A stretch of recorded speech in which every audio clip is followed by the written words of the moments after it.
Hey everybody! So today I'd like to show you guys something really cool, my vintage 1967 Traynor YBA-1 tube head.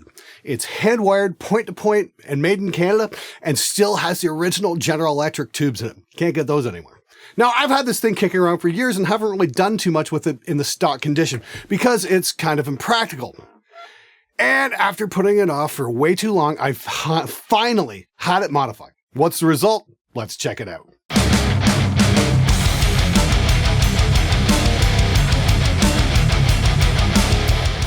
Okay, here's a little background. The Traynor YBA is an interesting little beast. It's 40 watts, hand-wired, and built like a fucking tank. Legend has it that the designer, Pete Traynor, would do his quality control by dropping these things off the roof at the Long McQuaid's in Toronto, replace the tubes, and fire it up again. No, I'm not making it up. This was actually in a Toronto Star article a few years ago. Anyway, these things are designed to be loud and clean. And by loud, I mean by crom sweaty balls. This thing will tear your fucking face off. It's so fucking loud. And it's very, very clean. But because this has 4 inputs on the front, you can jump the channels into series for some nice, pretty gritty overdrive.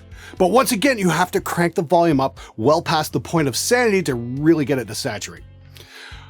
Couple this with the fact that this amp was not grounded, and you can see where the impractical part comes in. We used to use this amp as a backup in one of my old bands because the other guitar player had something pretty terrible. Bear in mind, and this is the early 90s, and they were practically giving these things away. You could find one in a pawn shop from anywhere from 50 to 100 bucks. Not making that up either. You threw a distortion pedal in front of them, wasn't half bad. That was until you were playing away, tried to sing into a microphone, and had your lip touch it. Because of the lack of a ground, you got a pretty painful surprise as a current found its way across your lips. Lots of fun. And back then, I didn't know about the jump the inputs trick either. Remember, this is still back in the pre-internet days. So after one shock too many, I retired the damn thing and really didn't touch it for about 15 years, except for grounding it out about a decade ago, which not only made the amp safer to work with, it also cleaned up the sound immensely. But the volume that this beast had to operate at to sustain properly was well past the point of anything tolerable. Like I said, this thing's just excruciatingly loud.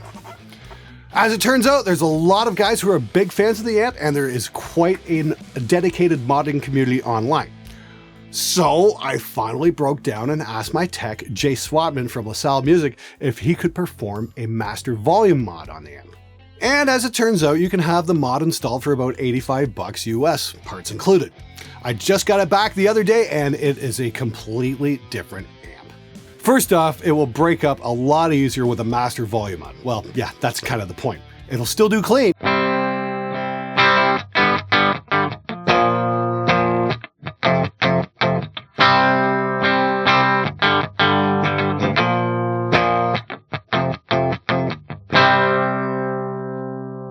And if you jump the channels, crank the knobs, and bring down the master, you get this.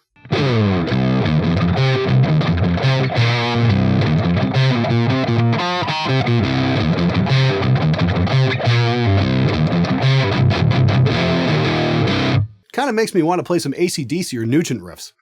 But watch what happens when you drop an overdrive, say like a Rock Highway in front of it. This is where things get very interesting.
I swear by Crom, this thing is unfreaking believable. I had Rafinsky in the other night trying it out, and he mentioned just how much it sounded like the Mastodon Leviathan tone. I think it's in the ballpark for sure, that or the Sword. In fact, the YBA-1 was the amp Fireball Ministry used for years to get their tone.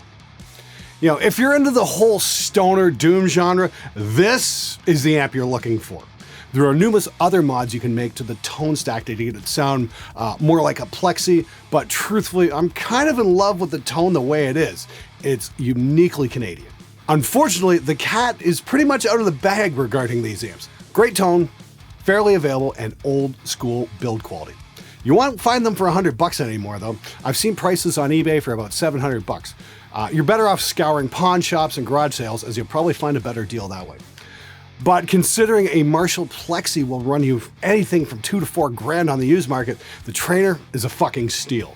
So keep your eyes open for one of these. If you see one for a decent price, grab it because it's gonna be worth it.